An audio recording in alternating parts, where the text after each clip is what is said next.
If you are considering relocating to Loveland, Colorado, there are 5 things you need to know before you pack up the moving truck, and I will cover every single one of them right here in this video. What's up, beautiful people? Welcome back to the channel, or welcome to the channel. My name is Noah, your local real estate guy, and today we are diving deep into Loveland, Colorado, and what you need to know before relocating. So number 1, we are jumping into this video with a little rivalry between Fort Collins and Loveland and the big brother feud that's been going on for a number of years. Now, this is important as many people who live in Fort Collins are going to have their nose turned up at Loveland, and we'll call it the hood or a little bit ghetto. Now, you could say this 10 years ago, but you can't say that now, as Loveland's downtown is completely renovated, merging the historic buildings with the new modern condos, restaurants, and entertainment venues. The rivalry is almost as if Fort Collins is Loveland's older brother. And if you've ever had siblings, you know how this story goes. Now, part of this perception of Loveland being the hood stems from 2 major school districts. Follow me here. There's the Poudre School District in Fort Collins and the Thompson School District in Loveland. They are both fantastic school districts, but the misconception that the Poudre School District is better funded is exactly that. It's a misconception. As you can see by the chart here, the Thompson School District gets $1,034 more dollars allocated per student than the Poudre School District does. And this alone should put that misconception about the quality of schools to rest. The second thing I wish I would have known before moving is coming in at number 2, and that's expansion and growth. An estimated 264,500 people moved to Colorado in 2022, which is the most recent census data that I could find. Loveland, Colorado is growing faster than 73% of similar sized cities since the year 2000.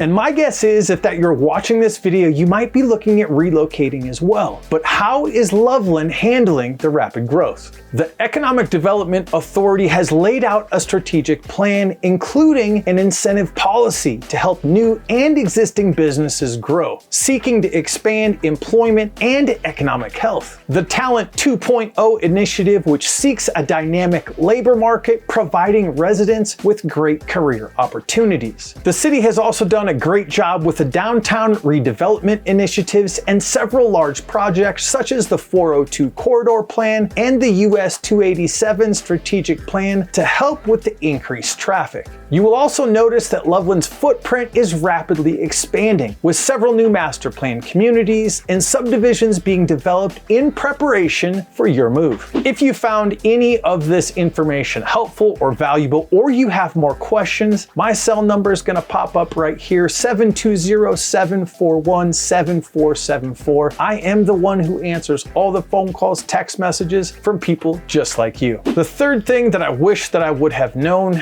is that suicide rates in Colorado is one of the nation's highest suicide rates, and the number of annual suicides has increased 79% since 2000. The reality here is that there is nothing geographically linked to higher suicide rates, like in other places such as Seattle, where it's tied to the cloudy gloominess of the weather and the geographical location. It's important to understand that mental illness is a nationwide problem that researchers are still trying to understand. Now, for some people suffering from depression, Loveland has been a positive turning point in their lives due to the 300 days of sunshine, the community, and the exposure to nature. Now, the fourth thing that I wish I would have known about Loveland is that the nightlife is lacking or non-existent. Loveland, Colorado is a family town in a lot of ways. The average age of residents is 39 years old. And if you're younger and are looking for dance clubs and a legit nightlife, Loveland may not be the right place for you. Now, don't get me wrong, there's always something going on in Loveland, from live music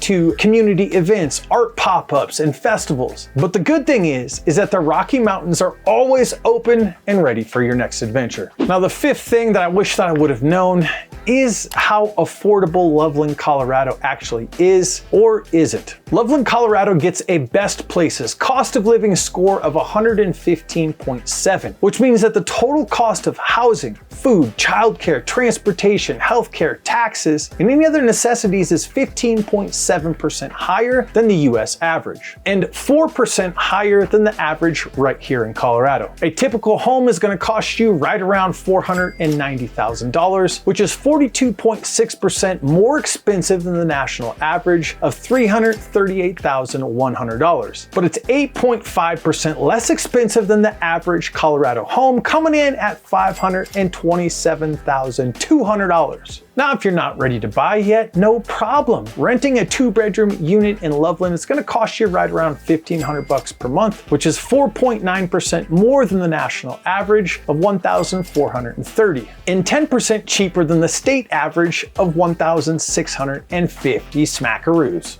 Now the question is, can you afford it? To live comfortably in Loveland, Colorado, a minimum annual income of $92,520,000 for a family and $48,400 for a single person is recommended to live your lifestyle. Now, after living here for 4 years, I can tell you that it's worth every single penny to live the adventurous lifestyle that Northern Colorado provides. Loveland is a beautiful city filled with growth, opportunity, and diverse lifestyles. If you're considering making it your home or have questions about moving to Colorado, call or text my cell number at 720-741-7474. And if you want to see more of Loveland, check out my full driving tour, which is going to be right here.